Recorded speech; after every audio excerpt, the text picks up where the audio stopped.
Hey guys, നമ്മൾ വന്നിരിക്കുന്നത് തിരുവള്ളക്കാവ് ക്ഷേത്രത്തിലേക്കാണ്. നമ്മൾ വിദ്യാരംഭം ആയതുകൊണ്ട് വന്നതാണ്. നല്ല തിരക്കാണ്. വിദ്യാരംഭത്തിന് അന്ന് പോയി കഴിഞ്ഞാൽ നല്ല തിരക്കവും, അത് കാരണം അതിൻ്റെ തലേദിവസമാണ് നമ്മൾ പോയത്. സോ അവിടെ നല്ല തിരക്കാണ്, നിങ്ങൾക്കിപ്പോൾ കണ്ടറിയാം. ഇത് ഞാൻ എടുത്ത ഫോട്ടോസൊക്കെയാണ്. പിന്നെ ഇതാണ് നമ്മുടെ ചെറിയ ഉണ്ണികൾക്കൊക്കെ എഴുത്തിനെടുത്തൂലേ, ആ സ്ഥലമാണത്. പിന്നെ നമ്മൾ തൊഴുതിറങ്ങി.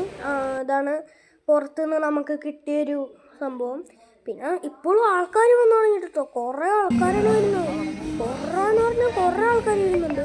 സോ ഒരു 7 മണി 7:30 ആകുമ്പോഴേക്കും ഇതുപോലെയൊക്കെ അടിപൊളി വ്യൂ ആയി. പിന്നെ അവിടെ കുറച്ച് ഫോട്ടോസെല്ലാം, അതായത് വീഡിയോസെല്ലാം എടുക്കുന്നുണ്ട്. അതായത് ഇവിടെ പ്രോഗ്രാമൊക്കെ ഉണ്ട്. അപ്പോൾ അതിൻ്റെയാണ് നമ്മൾ തിരിച്ച് പോരുന്ന സമയത്ത് എടുത്തതാണ് ഈ ഒരു സംഭവം. ഇത് നല്ല രസമാണ്. രാത്രി ഈ ലൈറ്റ് സെറ്റും ഒക്കെ കാണാനായിട്ട് നല്ല രസമാണ്. ഇത് പിന്നെ നമ്മൾ മാമൻ്റെ വീട്ടിലേക്ക് വന്നേക്കാണ്. എൻ്റെ അമ്മയുടെ വീട് ഇവിടെ അടുത്താണ്. സോ മാമൻ്റെ വീട്ടിലേക്ക് വന്നേക്കാണ്. അപ്പോൾ നമ്മളെല്ലാവരും കൂടി കുറച്ച് ഫോട്ടോസെല്ലാം എടുത്താണ്. ബൈ.